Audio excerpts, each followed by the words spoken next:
Welcome, everyone. My name is Carson McPherson-Krutzke, and I'm a research associate with the Natural Hazard Center at the University of Colorado Boulder. I am so happy to welcome you to the Making Mitigation Work webinar series, which is hosted by the Natural Hazard Center and is made possible through support from the Federal Emergency Management Agency, as well as the National Science Foundation. This webinar was launched now a number of years ago in 2019, and it highlights recent progress in mitigation, policy, practice, and research.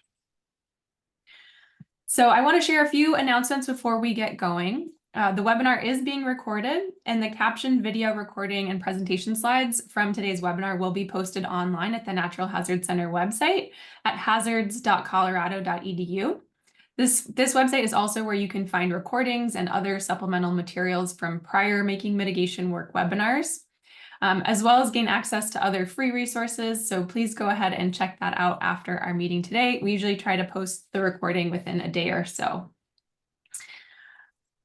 Additionally, in a few moments, I'm going to turn the controls over to our moderator and speakers, but if at any point during the presentation you have a question or a comment, feel free to submit those either using the chat function or using the Q&A box, and I will be monitoring those in both places throughout, and we'll return to them at the end when we'll hold about 10 to 15 minutes for Q&A. So we definitely want this to be interactive, so please feel free to put questions when you think of them.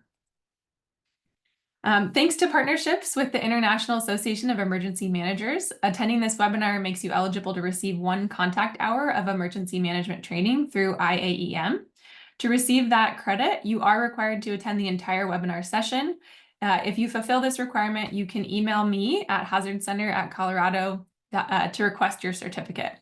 You can also visit Making Mitigation Work website under the Trainings tab at hazards.colorado.edu for more information. So I'm so excited to introduce today's webinar, which is titled Becoming a Hazards and Disaster Professional, Steps for Students. Today, we're going to be hearing from 3 speakers who will be discussing how students can get involved in becoming disaster professionals. But before I begin, I'm going to turn it over to Dr. Melanie Gall, who is an assistant professor and the co-director at the Center for Emergency Management and Homeland Security at Arizona State University. She serves as a board member for the Natural Hazards Mitigation Association, or NHMA, and co-chairs the NHMA Conference Committee, which organized today's webinar.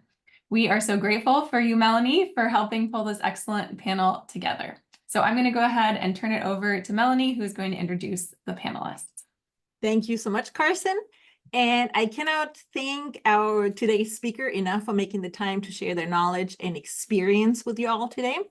So our 3 speakers today are Grace Olensack, Vanessa Moreno, and Sierra Perna. And maybe you've seen their bios on the NHC website, but I would like to repeat it because maybe you were just, you registered and just kind of glimpsed at it, because all 3 of them have really exciting backgrounds. So Grace is an associate transportation engineer at Pennoni Associates in Philadelphia. Her work focuses on public and private infrastructure, including water and sewer facilities, roadway and park drainage, stormwater management, and subsurface utility design. Grace graduated from George Washington University with a bachelor in civil engineering in 2020 and a master's degree in engineering management with a focus in crisis, emergency, and risk management in 2021. She also serves on the board of directors of the National Hazard Mitigation Association. And the way I know Grace is Grace used to be an intern at NHMA. So she has plenty to share on her transition from student to working professional. And then Vanessa will follow Grace. Vanessa Moreno joined the training branch of the Arizona Department of Emergency and Military Affairs. We abbreviate that always with DEMA. This is why I'm stumbling reading it out loud in 2012. Vanessa manages the internship program as well as a number of emergency management related programs. Before joining DEMA, Vanessa worked in the MBA online program at ASU. I do not know Vanessa from being at ASU. I know her from our relationship with DEMA. Vanessa began her career in education and training at Walt Disney World and continued on to Valencia Community College in Orlando, Florida, where she ran the online adjunct faculty education program. So you see, Vanessa has really a great mix sort of on the academic side, but also, offering internship opportunities for students in emergency management. And obviously, our emergency management students here at ASU regularly contact Vanessa. So she has a wealth of stories to tell. Following Vanessa will be Sierra Perna, and she's essentially the counterpart to Vanessa on the academic side. So Sierra Perna is an academic program specialist in the Emergency Management and Homeland Security program at Florida State University. She has been with the program for 5 years in a variety of roles. She currently serves in her position. Her focus is on student success and support, including student internships, career advising, and student outreach. In addition, Sierra is responsible for the instruction of professional pathways and emergency management course and helps oversee the Disaster Intelligence Analysis Lab, a student-led open source intelligence lab. Sounds very exciting, doesn't it? Sierra holds a bachelor's degree in international affairs from Florida State University and undergraduate certificates in emergency management and homeland security, unmanned aircraft systems, and U.S. intelligence studies. She completed a master's degree in public administration in 2022. I would also express my gratitude to the National Hazard Center for hosting this Making Mitigation Work webinar, and also Carson for moderating the session. And I would like to encourage you, I thank Kate, Munya, and Chris for putting their contact information or sort of their background into the chat. Please do so we kind of get a sense of who's joining.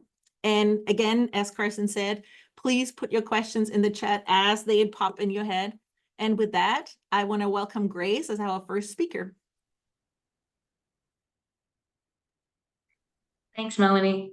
Hi, everyone. My name is Grace Olenzak, as Melanie introduced me.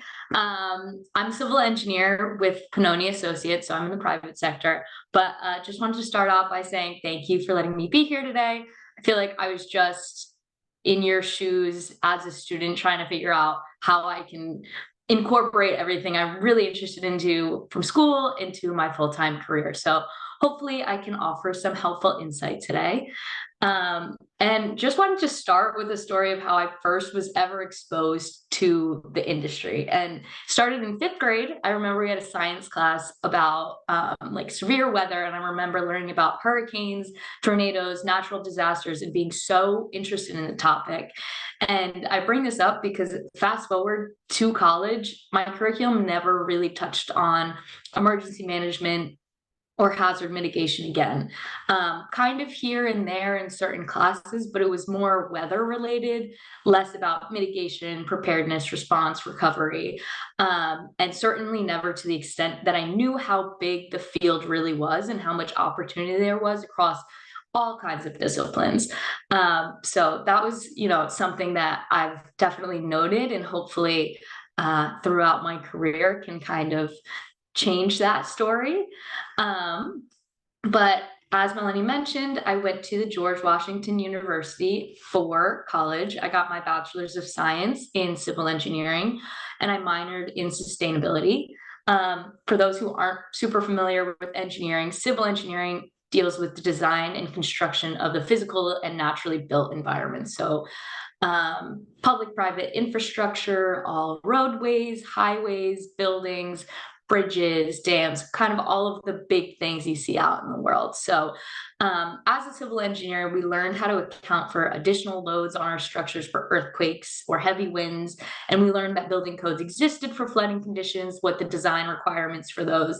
But I never knew how all of those infrequent lessons kind of tied together under the umbrella industry of emergency management and hazard mitigation. And so it's kind of like a missing piece, how all of those lessons came together. And, it wasn't until my senior year that I figured out where I could fit in. But come my senior year, I started looking for jobs through LinkedIn, through Handshake, all of the platforms that schools provide and suggest that you start looking for jobs. I never really found anything that made me as excited as some of those lessons that I learned throughout my college experience. I didn't really know where to look, and timing was a little funny. I did graduate during 2020, the COVID pandemic. But fortunately, before classes were all virtual and I was sent back home for the rest of the year. I talked to a few of my professors, and they suggested an additional year of school for a 1-year additional master's program in engineering management. And luckily at George Washington, they have an entire master's program dedicated to crisis, emergency, and risk management. And once I found this program, I was all in. It was the missing piece that I had wanted for all of those years. So that was an incredible experience. And during that year, a professor forwarded an internship opportunity out to one of our classes with the National Hazard Mitigation Association. And I saw the email come through. I was like, that would be so cool. But I didn't know if I wanted to apply. I had no technical experience in the industry. A lot of my fellow classmates were either coming back into this program to continue their education after working in the industry for a while, had experience as EMTs, had experience as a firefighter, anything like that. And I was a little intimidated, but luckily somehow I ended up getting the internship. And that's really when I started learning much more about the industry than I ever knew just from my civil engineering courses. Similarly, any other degree that you're pursuing. And depending on how long you've been in the industry, or if you are just beginning, you'll learn that there are a lot of acronyms. So that's one thing that my internship definitely taught me. But on top of that, it was just different organizations in the space, how FEMA laid out, private-public partnerships, the importance of universities in the space, policy and grant management, building codes, and just so many different pieces, and how I could fit into the space as a civil engineer. So fast forward 3.5 years, as Melanie mentioned, I'm now on the board of directors for the organization, and I credit a huge part of my success to being involved with National Hazard Mitigation Association. My current role on the board is chair of the Emerging Leaders Group. And essentially what I felt like I was missing during my curriculum is what I'm hoping to bring with this Emerging Leaders Group. Just kind of give students and young professionals more exposure to the industry, help them make connections, teach them a little bit more about how to get involved, and then just guide them as they become professionals of their own. Just wanted to give you guys a little bit of advice after, coming where I am, but definitely look at joining organizations, even as a volunteer. Get your foot in the door of the mitigation world. I learned during my internships so much just helping with administration work. So sitting in on meetings, taking notes, being on email chains, reading white papers that my organization was involved in.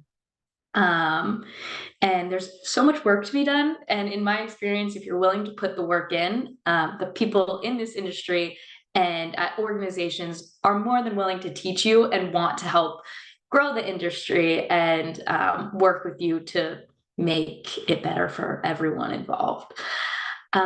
Also, for any students out there, if there's a particular lesson that you feel connected with or a particular class, use your professors as resources. That's how I ended up getting my internship, and also just making a lot of connections.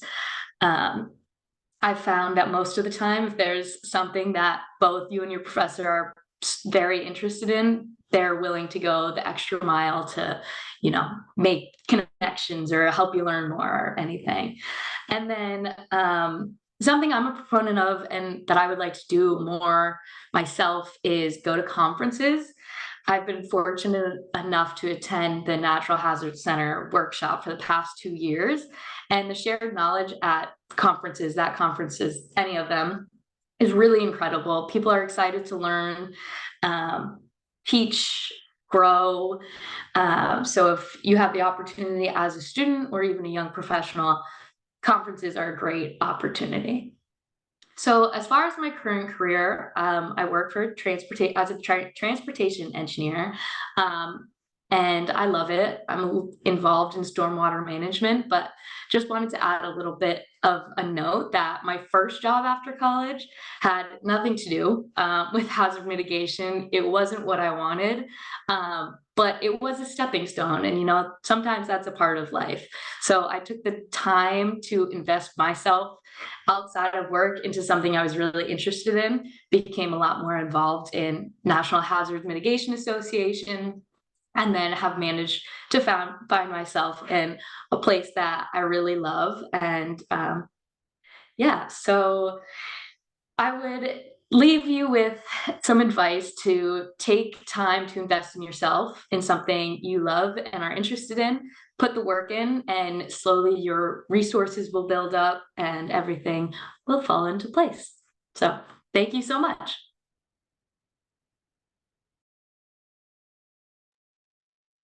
Thank you so much, Grace. That was excellent. We'll turn it over to Vanessa. Hi, everybody. Thanks for having me today. I'm excited to be here. Like Melanie said, I'm Vanessa Marino. I'm with the Arizona Department of Emergency and Military Affairs. I work in the training branch, and I'm going to tell you a little bit about our internship program and what you should hopefully have in internship programs in general, and share some of our success stories.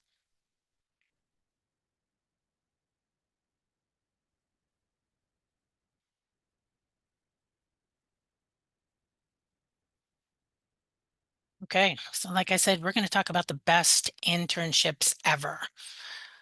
So the reason I have this program is kind of a fluke, actually. The director came in to our office one day and said, we need to start an internship program. And I said, I know what to do. I had internships. I know what to do. So now, okay, here I go. So I knew what to do because I had 3 internships when I was in college, and 2 of them were pretty good, and one of them was horrible. So I based our internship program on what I wanted all internship programs to be. So we're going to talk about the structure of our internship program and what you can expect and how you can make the most of your internship if you should happen to get one. So I'm going to tell you a little bit about the Department of Emergency and Military Affairs, commonly known as DEMA, because Melody said it's a mouthful, so we don't use the whole name very often. Our goal is to provide military and emergency management capabilities to the citizens of Arizona and to the nation.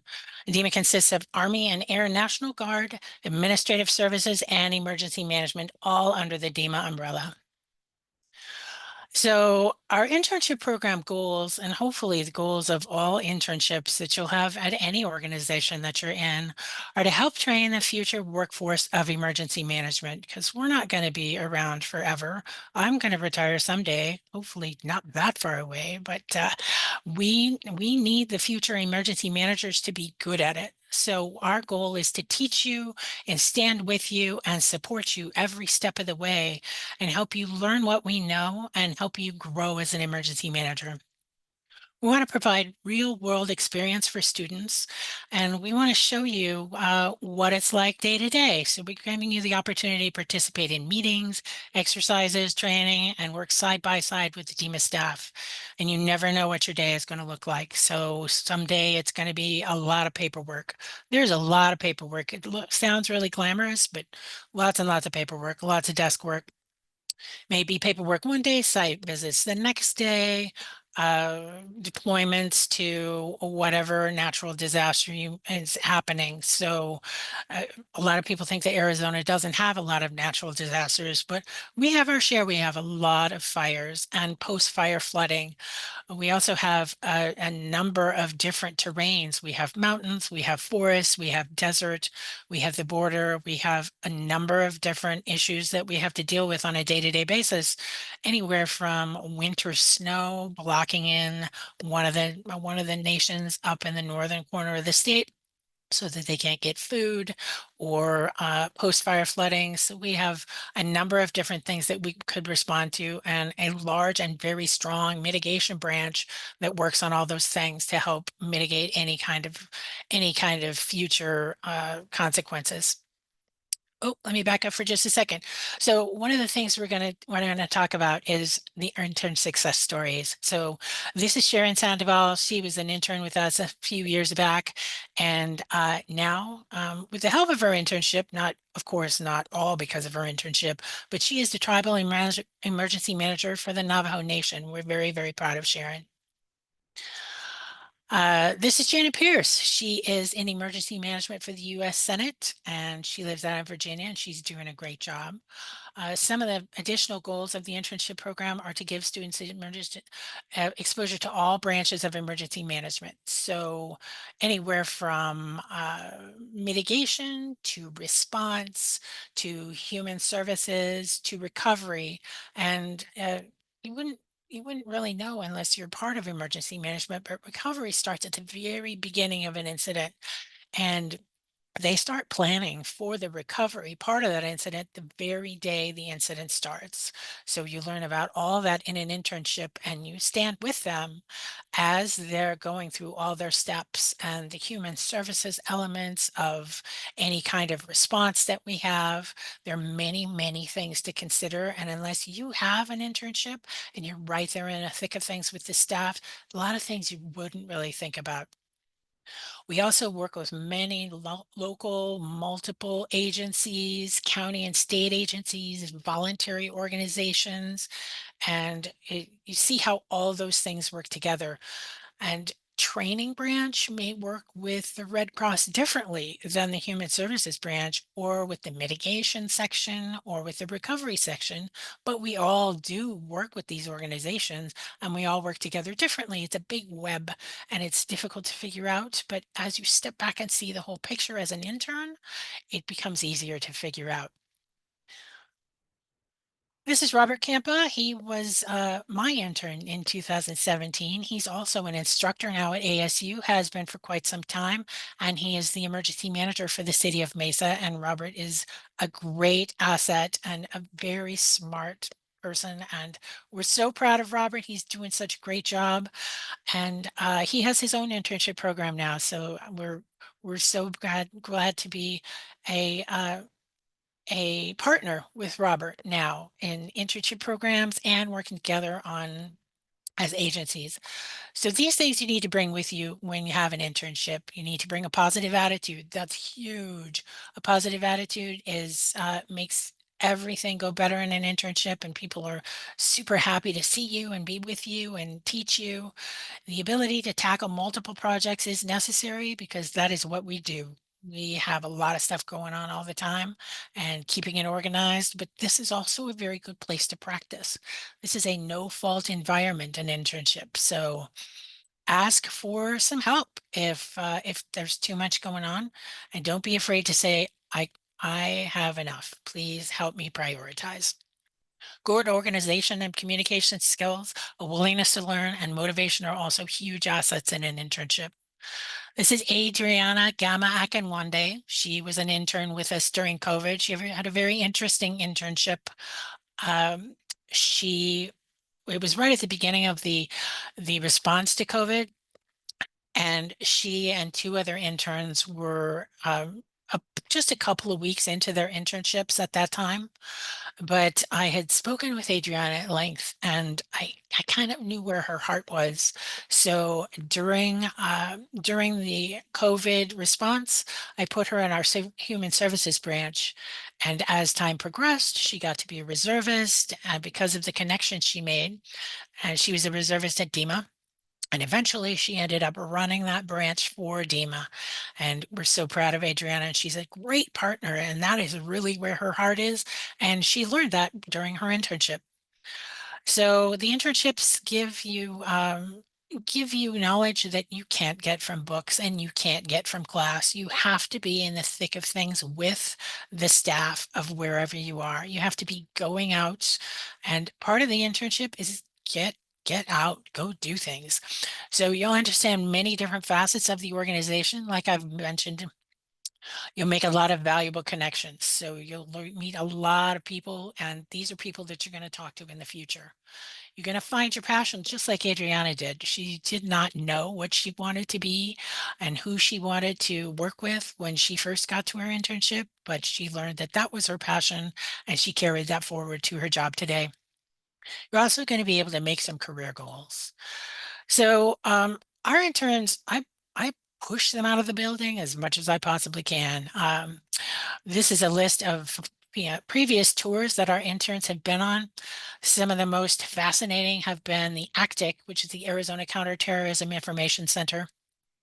And that is a fusion center that houses representatives from multiple different agencies.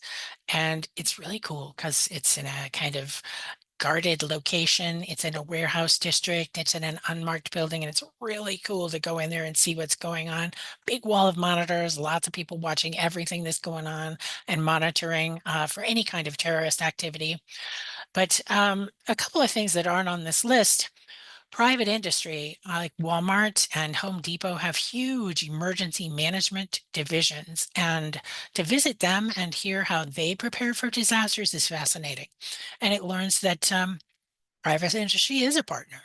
And those are some people that you need to include in your preparations for disasters and part of your mitigation process.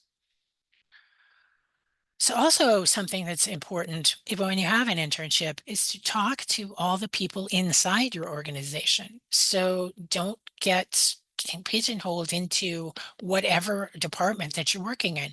Get out and meet people, walk down the halls and see who's around.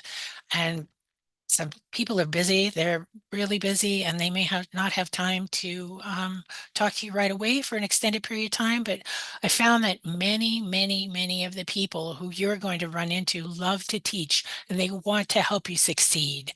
So ask for a little bit of time, ask for a meet and greet session, even if it's just an hour. Talk to the director's office, see if their admin person can get you in for half an hour or 15 minutes. But that's going to be valuable information on internships and partnerships from their point of view. Public Information Office, grants administration is huge because nothing happens without money. So that is a really big part of it. Ask these questions if it's appropriate.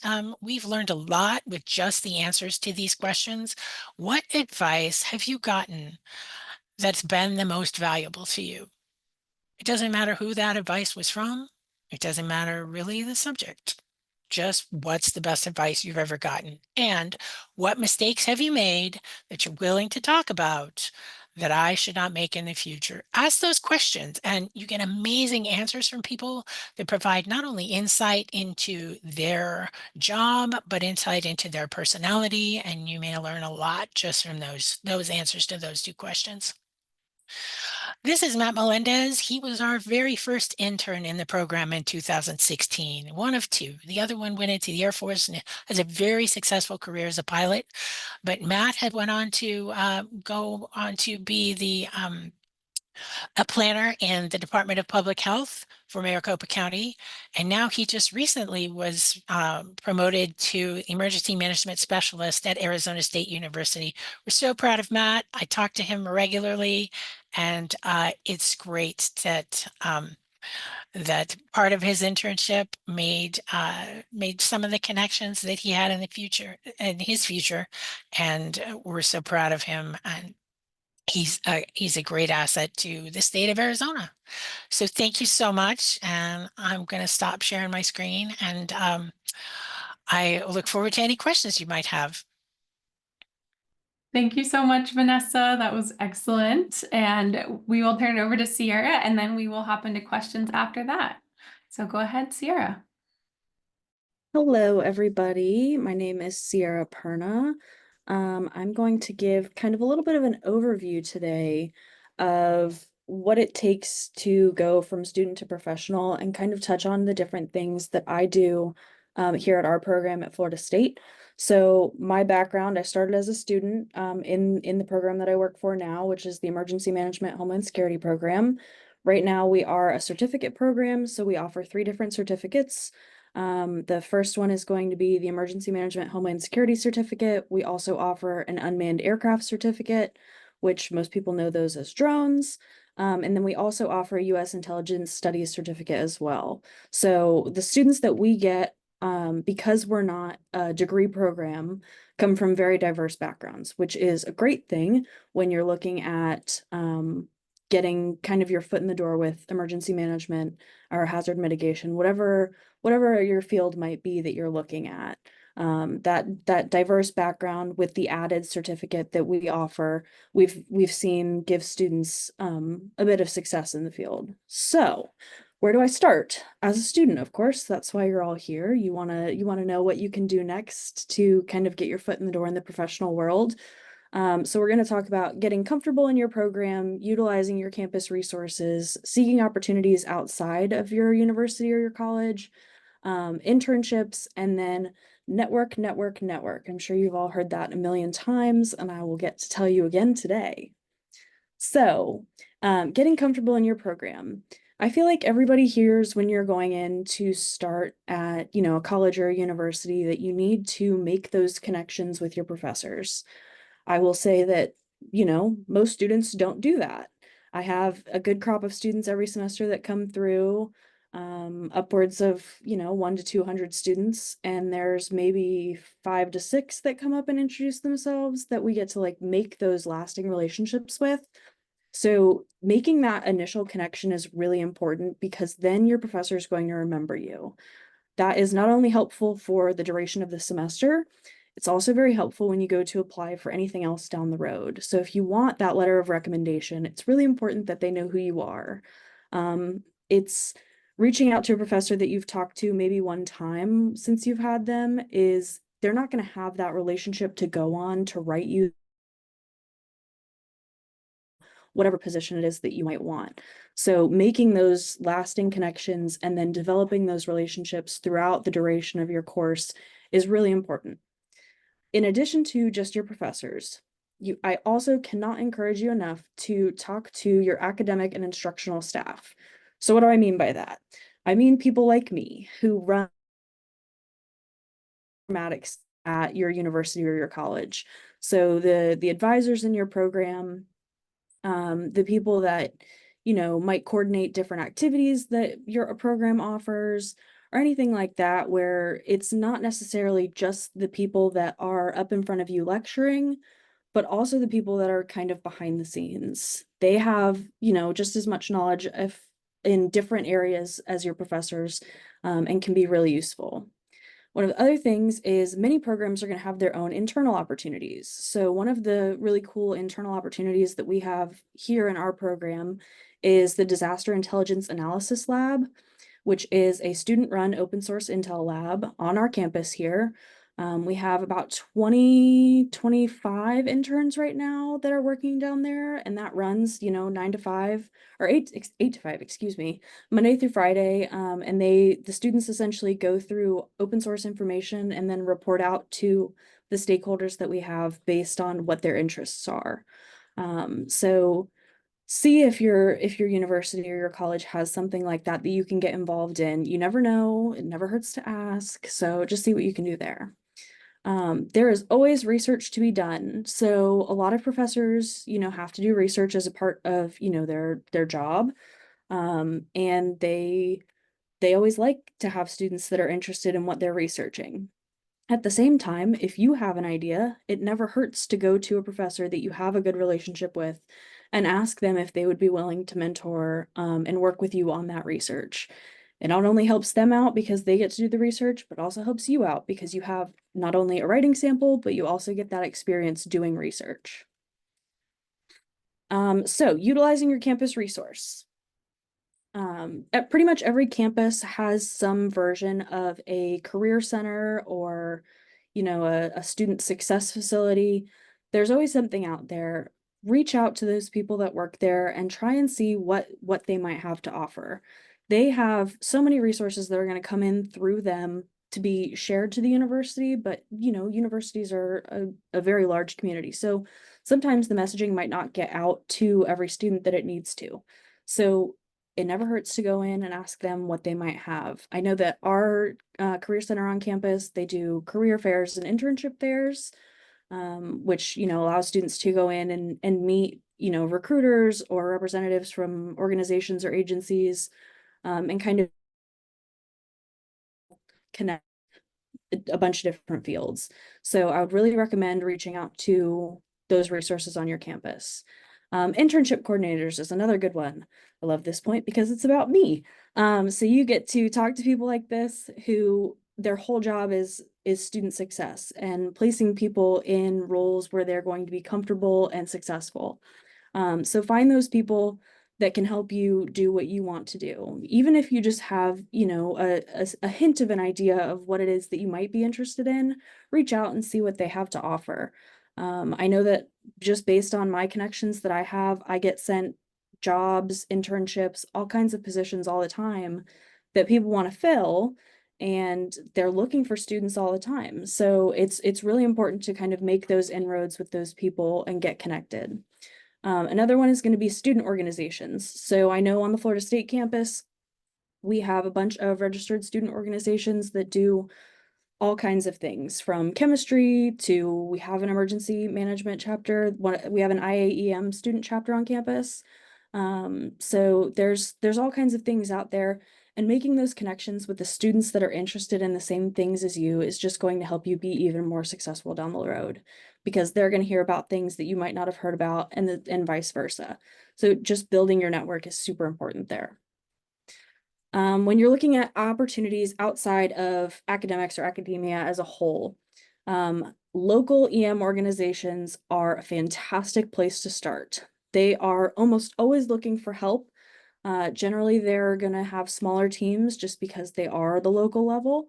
And I know every local emergency manager that I've talked to, a county emergency manager, has always been more than willing to take student interns, either in an internship or in a volunteer position. So reach out and just see what they have to offer. Even if they don't have an internship or something like that, they might be able to offer you, just to come in and shadow them one day and kind of see what a day-to-day looks like for them. You can also take a look at your campus EM organizations. So I know on campus we have our FSU Emergency Management Office, we have our director, and I think that almost everybody that works in that office is a graduate of our certificate program. So there's always opportunities on your campus as well. Again, even if it's not to go in and intern, just kind of see what it looks like and give you that different perspective of campus emergency management versus maybe the local or state. There's also your state EM office, which always going to be great. We have the luxury of being in Tallahassee here at FSU, so we have our state division, just down the road from us. And they're always interested in internships. I know that because I used to be the internship coordinator there for a little bit. So it never hurts to reach out again, just see what they might have open, even if they don't have something posted. If you send your resume over and just kind of touch that that relationship and get it going, it's just going to help you in the long run. It helps them know who you are, so then if there is a position posted down the road, that you can maybe have that inroad already there. And then volunteer. So like I said, maybe not every organization has an internship, but they might have a volunteer opportunity for you. All right, so internships. They are getting incredibly competitive. I know this because I work with students every day to try and get them into internships. We place students everywhere from local emergency management, state emergency management. We have an incredible partnership with the DoD and U.S. Southern Command and the Joint Interagency Task Force South. And those internships are incredibly competitive. So you need to prepare accordingly. What do I mean by this? One of the best ways to kind of get started, I would say, is looking at FEMA's Emergency Management Institute independent study courses. These are courses that you can register for and take online kind of at your own pace. And they are great to put on your resume. They teach you so much. There's so much information out there. Their course catalog is insane. There's just so much out there from, every corner of emergency management that there is. So it's worth at least looking at the course catalog and seeing what is might be of interest to you. I would also highly recommend the FEMA Professional Development Series. You can just Google that and it will give you a list of the courses that are included in that. I would definitely recommend that for any student that is going into the field, just as kind of like a baseline for what you need to know. Interview prep. This is one of the biggest things that I see where students kind of need a little bit of help. So it does not hurt to practice interviews, even if you just get a couple of your friends to sit down and ask you some of the standard questions that you can find on Google that might be in an interview. It helps you to get thinking in the mindset of an interview. Super, super important. I'll also say the career centers that I mentioned before, a lot of times they're going to have resources for this as well, where they will help you prep for your interviews. Resume and cover letter. These are two things that you should have ready to go when you are getting ready to apply for anything, especially an internship. You need to have a professional and well-developed, thought-out resume and cover letter. There are examples all over the internet for this, but make sure the important part of this is that you make sure that every resume and cover letter you're tailoring specifically to the position that you're applying for. You should not be submitting the same resume and cover letter to every single job that you're looking at. Make sure that they're unique to what you're looking at. All right, apply, apply, apply. I cannot emphasize that enough. If at first you don't succeed, try again, right? So just keep putting your name out there, trying for different things. You never know what you might get. It never hurts to apply. Check out all of those different levels. Like I said, there's so many out there: local, state, federal, NGO, private, tribal. There's always people out there looking for interns or entry-level positions. So just reach out and see if you have that niche interest. See if you can find a company that does that. And then every internship is going to afford you a different opportunity and experience. So if you want to get more than one internship, that's awesome. It's just going to help you know more of what you want or what you don't want. So just keep doing them. All right, and then network. This is so important. It is, in today's modern world, it is so important to have an active and up-to-date LinkedIn profile. So having your, most recent credentials on there, your education, what you're interested in, if you're open to work, just keep that up to date. Conferences. There are so many conferences out there that have student registrations. So you can go as a student. You don't have to be a professional in the field for everything. I will say some conferences are not open to students. That's just the reality of it. But there are a lot out there that are available to students, and I would definitely recommend trying to find some that you could go to. It just broadens your perspective on what EM is and helps you meet people in the field. Take a look at those on-campus events that you might have. Again, that's going to be through probably your student organizations or even off-campus events that maybe your local EM office is offering. All right, thank you guys for letting me speak, and I'm looking forward to questions. Thank you so much, Sierra, and all of our presenters, Grace, Vanessa, and Sierra. That was really excellent, and there's just so many nuggets to take from there. For folks who are listening, I see some questions have been coming in the chat and also in the Q&A box, but feel free to continue to add your questions there. And I think for this Q&A session, if the presenters want to turn on their videos just so it feels more like a conversation, I would love that, but feel free to do whatever you feel comfortable with. So there was a couple questions about, I think, kind of what Sierra was just talking about in terms of training and certifications before doing internships. So Sierra, maybe you could talk a little bit about how important is having some level of training or certificate to even get in the door for these kinds of internships. I would say that it's getting to be a lot more necessary, because bachelor's degrees are becoming kind of more the norm of what people have, and even moving into a master's degree. I would say that, that added training certificate for whatever it might be is super useful just to kind of give you that leg up. And FEMA does a really great job of having those available resources for free for anybody to take online. So I really cannot recommend enough the Emergency Management Institute independent study courses. I know that all of the hiring managers that I've talked to, at the local, when I was at the state, what I looked for when I was their internship coordinator, and then even some of the federal partners that we work with, they like to see, even if it's not like a whole laundry list of the ones that you've taken, it shows initiative. So it shows that you've gone out of your way to find that training, to complete it on your own time outside of your education. So yeah, just whatever you're interested in, I promise there's an independent study course out there for you. So just see what you can find. Excellent. And Grace or Vanessa, do you have anything you want to add in terms of training beforehand? I do. The state training offices, there's a state training office in every state that runs FEMA classes, in-person classes. And a lot of them, you just say that you're a student, that automatically makes you affiliated with the college, and they will put you into the in-person classes on a space available basis. So go to your state emergency management training office or your state training office and take a look at the course catalog, and they may have some online classes.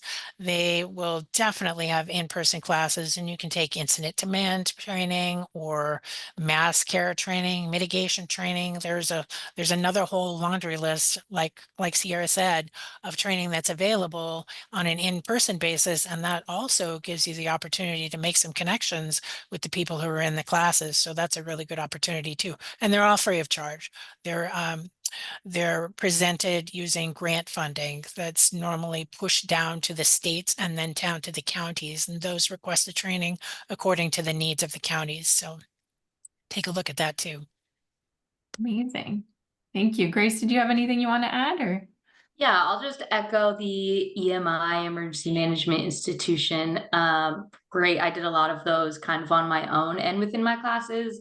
And then even if these like bigger internships aren't an option for some people, looking at nonprofits or NGOs as a volunteer is also another great way to get more information, a little bit more hands-on, or just like transition into the space. So Wonderful. Okay, we had a question from Jackson, and I'm gonna modify the question a little bit to be a little bit broader, but I think emergency management has so many different people come from so many different backgrounds, which I think you guys already mentioned. So for example, Jackson's coming from mental health and counseling graduate program, but there's lots of people who are in maybe non-traditional paths, but are interested in getting into emergency management field. So I'd be curious to hear from you all, for those who maybe aren't in a traditional emergency management training program, what kind of recommendations do you have around building skills, maybe beyond just doing the certificates? You go first. So as a civil engineer, I didn't really know, kind of talked about it a little bit already, but I didn't know that was necessarily an easy transition into the emergency management field. But the more experience I've gained, the more I've really understood how diverse the industry is and how many different disciplines you need to cross. So all of the advice we have given, I think, really still stands. And then maybe just feel free to get creative, look at other organizations, talk to people. Like Sierra was saying, networking is huge. And there's a lot more opportunities than you might think with, a mental health background, but there's definitely opportunities out there. So really take time to look on LinkedIn, see what connection this person has to another person, and feel free to reach out to, people. And most of the time people are willing to help. Thanks, Grace. Vanessa or Sierra, do you want to add on to any of that? I Yeah, think, I can. Sorry, go ahead, Sierra. Oh, thank you.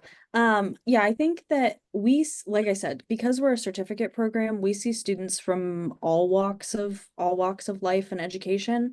So I know that some of our most successful students, I had one that had a background in neuroscience, and went on to have a very successful career in EM. So I don't think the degree or what the name of the degree is necessarily like pigeonholing you into that field, right? Just because you got the degree and that's great and that's awesome, that doesn't mean that that's what you have to do with the rest of your life.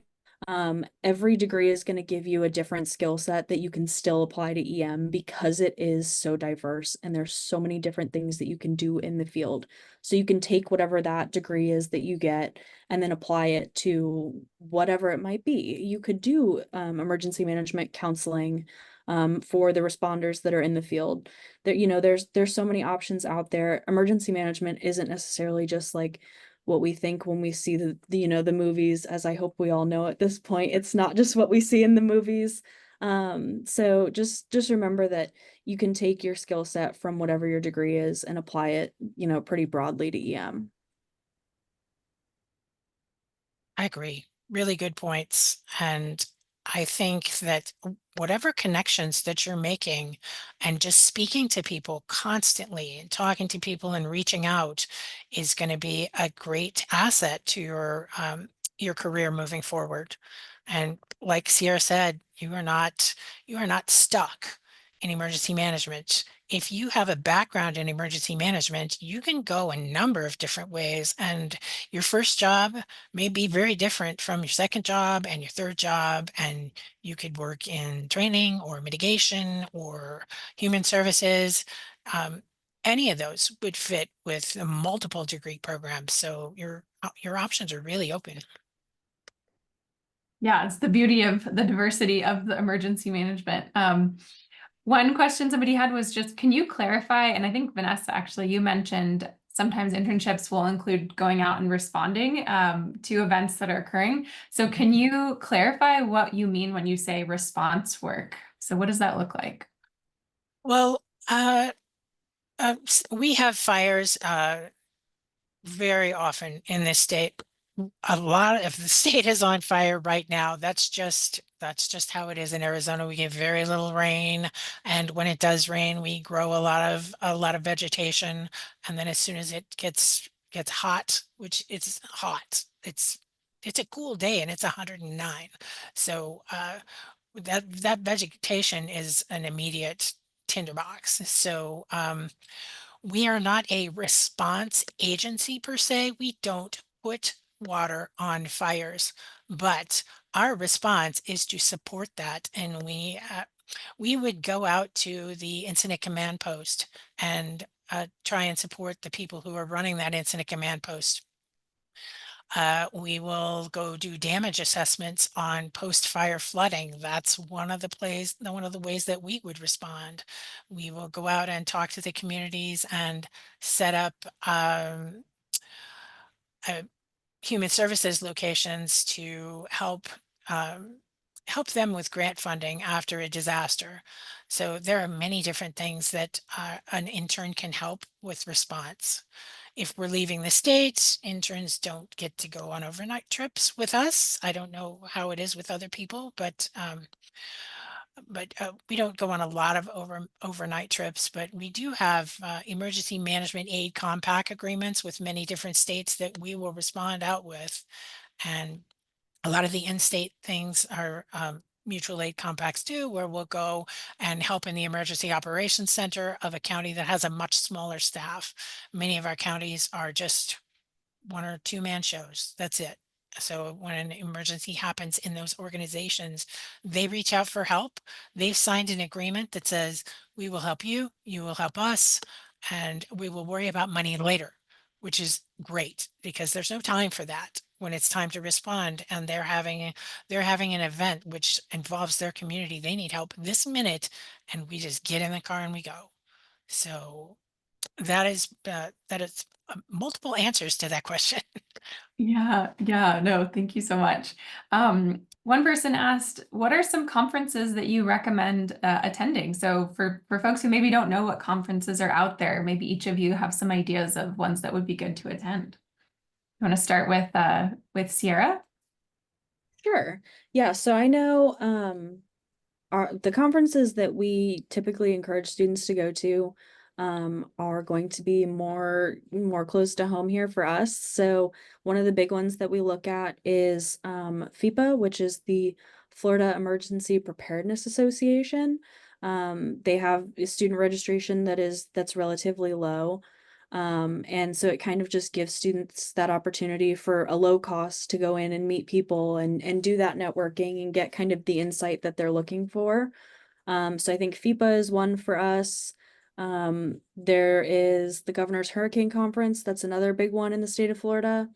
And I'm trying to think of other EM ones that we do, because we have our Intel side too, so I'm trying not to include those ones. But yeah, just kind of see what your state has to offer. Every state has some sort of association. There's all kinds of national associations. I know the IAEM chapter on our campus just went to the national conference that they host. So they have student registrations for that one as well. And just kind of, do your research. If there's something specific that you're interested in emergency management, see if your state offers something like that. If not, I'm sure there's something at the national level. And then leverage your LinkedIn connections and see what conferences they're going to. That is one of the best ways to find out about new fun conferences, is to see where your connections have been. I also recommend the International Association of Emergency Managers. That's they have a great website, and they have conferences a couple of times a year, I think. Great. Yeah, Grace, do you have any you want to add to the list? Yeah, I'll just add,